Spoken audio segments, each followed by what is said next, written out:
मित्रांनो, जीवनात कधी-कधी असे प्रसंग येतात जेव्हा सर्व आशा संपतात, सर्व मार्ग खुंटतात.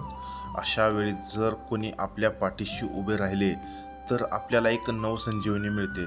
आज आपण अशाच एका महापुरुषाबद्दल जाणून घेणार आहोत, ज्यांनी लाखो भक्तांना याच अभयमंत्राने आधार दिला. तो म्हणजे भिवू नकोस, मी तुझ्या पाठीशी आहे. मी बोलतोय भगवान श्री दत्तात्रयांचे तिसरे पूर्ण अवतार, अक्कलकोटचे महाराजा श्री स्वामी समर्थ यांच्याबद्दल. त्यांचे जीवन एक अनाकलनीय रहस्य, अद्भुत चमत्कारांची गाथा आणि परमोच्च ज्ञानाचा एक विशाल महासागर. होय, मी स्वामी समर्थांचा जन्म कुठे झाला, केव्हा झाला याची ठोस नोंद नाही आहे. असे मानले जाते की श्रीशैल्य येथील कर्दळीवनात श्री नरसिंह सरस्वती महाराजांनी 300 वर्ष तपस्या केली. त्यानंतर एक लाकूड तोडायच्या कुऱ्हाडीचा घाव त्या वारुळावर पडला आणि त्यातून तेजोमय स्वामी प्रकट झाले. त्या क्षणापासून मानवजातीच्या उद्धारासाठी एका नवीन अध्यायाला सुरुवात झाली.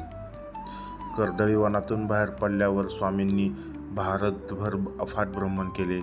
हरिद्वारपासून नेपाळपर्यंत, काशीपासून पुरीपर्यंत अनेक ठिकाणी त्याचे वास्तव्य होते. त्यांना चंचल भारती, दिगंबर स्वामी अशा विविध नावांनी ओळखले जाई.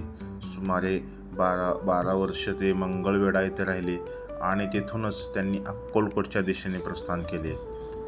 शेवटी 1856 साली शुद्ध द्वितीयेला चैत्राच्या महिन्यातील स्वामींचे अक्कलकोटमध्ये आगमन झाले. खंडोबा मंदिराजवळ त्यांनी पहिले दर्शन दिले.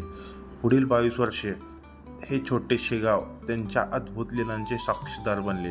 अक्कलकोट, जे आज कोट्यवधी भक्तांचे श्रद्धास्थान आहे, ते स्वामींच्या उपस्थितीने पावन झाले. स्वामींचे व्यक्तिमत्व अद्भुत होते. त्यांचे हात गुडघ्यापर्यंत पोचणारे, तेजस्वी कांतीचे, विशाल उदर आणि भेदक नजर. ते कधी लहान मुलांसारखे खेळायचे, कधी प्रचंड उग्र रूप धारण करून अहंकारी लोकांचे गर्वहरण करायचे. पण त्यांची प्रत्येक लीला, प्रत्येक कृती ही लोकांना योग्य मार्ग दाखवण्यासाठीच होती. आळशी माणसाचे तोंड पाहू नका, हा त्यांचा सक्त आदेश होता, जो आपल्याला कष्टाचे महत्त्व शिकवतो. त्यांच्या लीला अगणित आहेत. भुकेलेला अन्नपूर्णा लीला असो, किंवा चोळाप्पासारख्या भक्तांच्या जीवनातील संकटे दूर करणे असो, स्वामींनी नेहमीच आपल्या भक्तावर कृपादृष्टी ठेवली. त्यांचा भिवू नकोस, मी तुझ्या पाठीशी आहे हा मंत्र आजही लाखो लोकांना संकटात धीर देतो आणि त्यांना पुढे जाण्याची प्रेरणा देतो.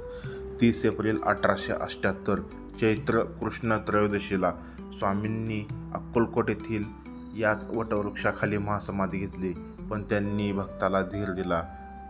आम्ही गेलो असे म्हणू नका, आम्ही जिवंतच आहोत, आम्ही वटवृक्षाखालीच आहोत. आजही त्यांचे कोट्यवधी भक्त याच वचनावर श्रद्धा ठेवून नामस्मरण करतात. अक्कलकोट हे एक केवळ गाव नाही, तर एक चैतन्यमय तीर्थक्षेत्र आहे. तिथं आजही स्वामींचा वास आहे. मित्रांनो, स्वामींच्या समर्थांच्या जीवनांच्या आपल्या श्रद्धा, कष्ट आणि निस्वार्थ भक्तीचा मार्ग दाखवते. त्यांच्या कृपेने आपले जीवन उजळू शकते. त्यांच्या चरणी लीन होऊन आपणही त्यांचा भिवू नकोस, मी तुझ्या पाठीशी आहे या अभय मंत्राचा अनुभव घेऊया. हा व्हिडिओ तुम्हाला कसा वाटला हे कमेंट्समध्ये नक्की सांगा. व्हिडिओ आवडल्यास लाईक करा, शेअर करा आणि अशाच आणखीन माहितीपूर्ण व्हिडिओसाठी आपल्या चॅनलला सबस्क्राईब करायला विसरू नका. श्री स्वामी समर्थ. जय जय स्वामी समर्थ.